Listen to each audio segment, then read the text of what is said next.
ভারত অস্ট্রেলিয়ার ম্যাচে বাংলাদেশের সমীকরণ বেঁচে ছিল।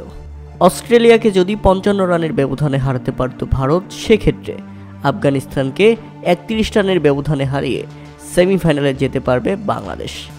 তবে অস্ট্রেলিয়াকে ৫৫ রানের ব্যবধানে হারাতে পারেনি ভারত অস্ট্রেলিয়াকে হারিয়েছে ২৪ রানের ব্যবধানে।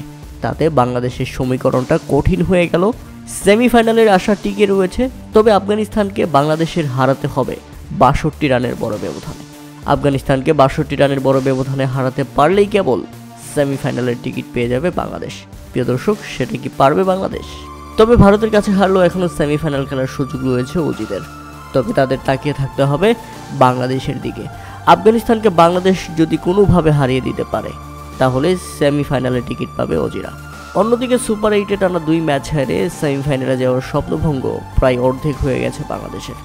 তবে বাংলাদেশকে যদি শেষ ম্যাচে আফগানিস্তান আবার বড় ব্যবধানে হারিয়ে দেয়, সেক্ষেত্রে অস্ট্রেলিয়ার স্বপ্নভঙ্গ হয়ে যাবে এবং সেমিফাইনালের টিকিট পেয়ে যাবে আফগানিস্তান। গ্রুপ চ্যাম্পিয়ন হিসেবে সেমিফাইনালে ভারত, অপরদিকে 3 দলের সেমিফাইনালের টিকিট এখন ঝুলছে পেন্ডুলামের মতো। উল্লেখ্য যে এদিন ম্যাচে নির্ধারিত 20 ওভারে প্রথমে ব্যাটিং করতে নেমে 5 উইকেট হারিয়ে 205 রানের বিশাল লক্ষ্য দাঁড় করায় ভারত। দলের হয়ে সর্বোচ্চ 41 বলে 92 রান করেন রোহিত শর্মা। আর জবাবে ব্যাটিং করতে নেমে শুরুটা মোটেও ভালো হয়নি অস্ট্রেলিয়ার। 6 বলে 6 রান করে শুরুতেই ফিরেন ডেভিড ওয়ার্নার। তবে মিচেল মার্শকে নিয়ে দুর্দান্ত ব্যাটিং করেন ট্রেভিস হেড। তাদের পাওয়ার প্লেতেই তাদের সংগ্রহ হয় 65। এরপর আরও বিধ্বংসী হয়ে ওঠেন ট্রেভিস হেড, তুলে নেন নিজের 50। তাতে 12 ওভারেই অস্ট্রেলিয়ার সংগ্রহ 125। তখন তো মনে হচ্ছিল 1-2 ওভার হাতে রেখেই ভারতকে হারিয়ে দেবে অস্ট্রেলিয়া।